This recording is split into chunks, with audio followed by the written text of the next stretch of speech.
Notre demeure est aux cieux. Ouvrage de Peter Helbich et Hans-Jürgen Roh.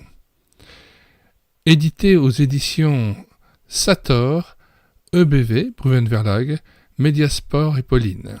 Ouvrage de 1989.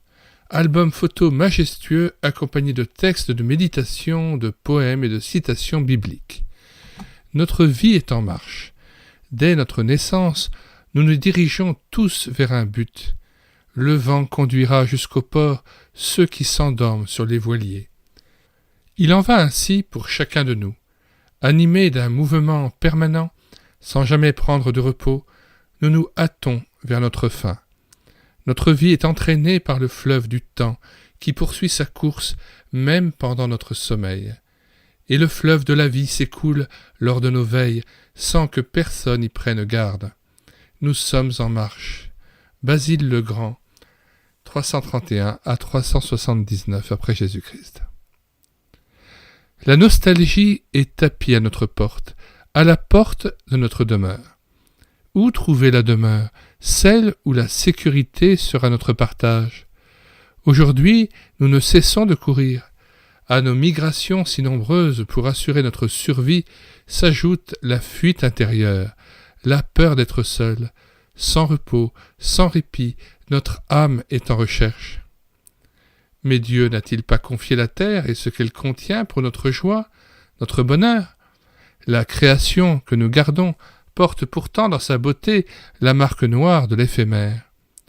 Aussi notre destination doit-elle se trouver ailleurs. Elle n'est autre que Dieu même.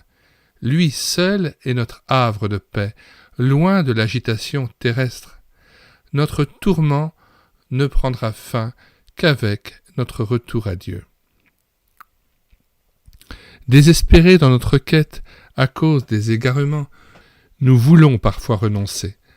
Pourtant, la volonté de Dieu n'est pas de nous voir immobiles. Il désire que nous marchions sur les sentiers mystérieux de la vie. Nous n'atteindrons jamais le ciel par la paresse ou l'illusion. Ce n'est pas ainsi que le Christ est remonté vers le Seigneur. Tribulation, violents tourments furent le lot du Fils de Dieu. Le serviteur s'attendrait-il à être plus grand que le Maître? Mais écoutons la voix de Paul. « Et nous serons tous transformés.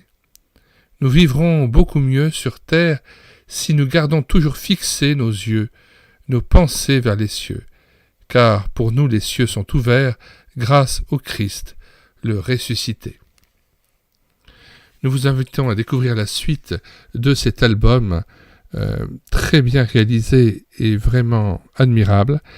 Nous mettons dans les commentaires de cette vidéo le lien de téléchargement de cet ouvrage, téléchargement gratuit qui se fera à partir du site internet médiathèquechrétienne.fr. Nous vous invitons à vous rendre sur la page d'accueil de ce site afin de voir les centaines d'ouvrages que nous avons numérisés pour vous et mis à votre disposition. Ce site est entièrement consacré à la réédition numérique des ouvrages épuisés et non réédités. Nous vous invitons aussi à vous abonner à cette chaîne YouTube et l'écouter sa parole afin de connaître les différents ouvrages que nous téléversons sur médiathèquechrétienne.fr, les nouveaux chants que nous mettons en parole en vue d'une rétroprojection en assemblée, ainsi que les livres que nous assurons en audiobook. Nous vous disons au revoir et à bientôt.